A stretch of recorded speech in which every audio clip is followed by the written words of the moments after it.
Well, hello and welcome to another video by Financial Learning. On today's video, I want to talk about Mullen's PR that just broke out this morning. This has to do with their approval for FTZ application. So let's talk a little bit about what all that includes, how this is going to be beneficial for Mullen Automotive in short term as well as in long term. And without further ado, let's get right into it. All right, this morning's headline read, U.S. Department of Commerce approves Mullen's Tunica, Mississippi facility as foreign trade zone. There was a letter that was attached as a hyperlink on today's PR. You can see it's from the United States Department of Commerce. You can also see the address at which this approval is for, which is, of course, Mullen's Tunica facility. So on May 9th, that is today, this morning at 9 a.m., PR did break in terms of Mullen being approved. As I mentioned, if you like to, you can go to the PR, you can click on the hyperlink and see the actual letter yourself. But with this approval, before I read the PR, I just want to give you my thoughts very quickly. Mullen has been waiting a little bit in terms of importing more vehicles. We all know that they do have about 500 vehicles available to be sold right now, domestically or internationally. We do know they've already got 3 very good dealers in place. They have the HVIP in California. They just added a Sourcewell contracted vendor to be able to sell the vehicles as well, both the Class 1 van and the Class 3 trucks. So there's a lot of great opportunity right now. It looks like they've got everything in place to be able to get these vehicles sold. I think Mullen was waiting for this FTZ news before they started to scale up in production. Of course, as you're purchasing additional inventory and work in process, that is going to be costing money. It's going to be a cash burn situation. So you want to make sure you have your sales in place, your orders ready to go, and that there is some significant demand. And then now with this FTZ, Mullen's going to be able to defer all of the taxes and tariffs and everything like that to the back end for the point of sale. So it's going to let Mullen purchase more vehicles than they normally would be able to for the same amount of cash. So let's get into the PR. It says, again, with this FTZ approval, the company now qualifies for a variety of benefits, including deferment of payments on duties related to import fees.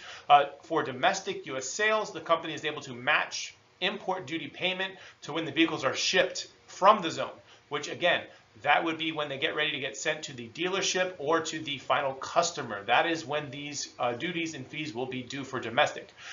Again, this reduces the pressure on their cash flow, which is significantly different from their previous cash flow model, which had them paying these FTZ fees at the initial import as these things actually hit the US. So this is huge for Mullen. I do have another video about the FTZ. I go into more detail about what the foreign trade zone is, but if you'd like to see that, I'll add a link to it at the very end of this video.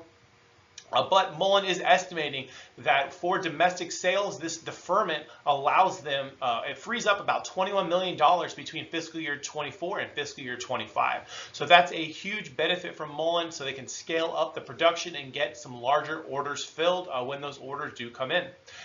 For international sales, the company is 100% exempt from the duties and taxes on these vehicles exported, and they get an additional bottom line pickup of 27% on their vehicle kits. So this would be kits in terms of airbags, lights, and different things like that for homologation.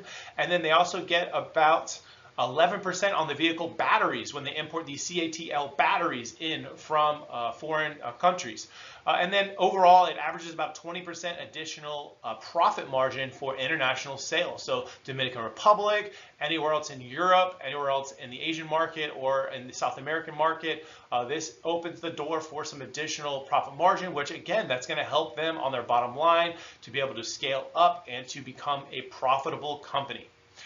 Going in a little bit further, again, this is a quote by David Mishry. Foreign trade zone approval for our Tunica facility is a significant milestone for us, further strengthening our manufacturing position while delivering a competitive advantage and cash flow saving opportunities. So that is huge news. Let's read a little bit further on the next slide. So Mullen did add in the PR just an explanation for what is a foreign trade zone. For those of you who may not know, again, you can click the link at the end of this video to get some more detail. I love to put in a lot of DD when it comes to some of these fundamentals.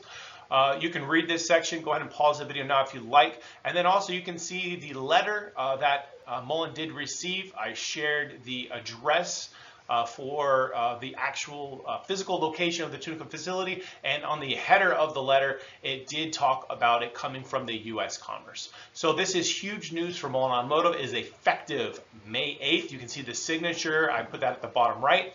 And then as far as some of the FTZs, I will read through the bullets that Mullen provided. It's going to allow for enhanced global competitiveness, reduction of taxes and fees, increasing the logistics flexibility. As I mentioned in my other video, now you can actually transfer from FTZ to FTZ location. So if you do have some foreign companies that have some FTZs in the States, now you're able to ship product from those FTZ locations, again, still deferring those taxes and fees, but now your timeline of the logistics is a lot shorter for your lead time. Duty exemption on re-exports, again, that's for international sales. Duty elimination on waste, scrap, and yield loss. Again, they don't have to pay taxes on anything that they end up scrapping out. So if there's any additional crash testing for their two-seater vehicles or for any newer models, they don't have to pay any of those fees because it's going to stay and get scrapped out in an FTZ. Weekly entry savings, it's going to save them on the import of different materials now. The duty deferral, we talked about that. And then the last thing is improved global supply chain performance. And that has a little bit to do with the strategic purchases and things like that from from international companies that have domestic locations.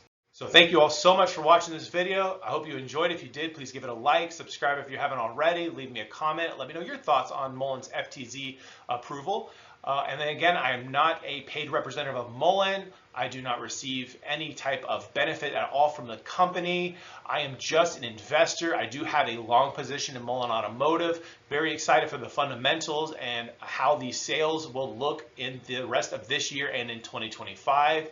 And with all that said, hope you all have a great rest of the day. This is not financial advice, and I'll see you on the next one.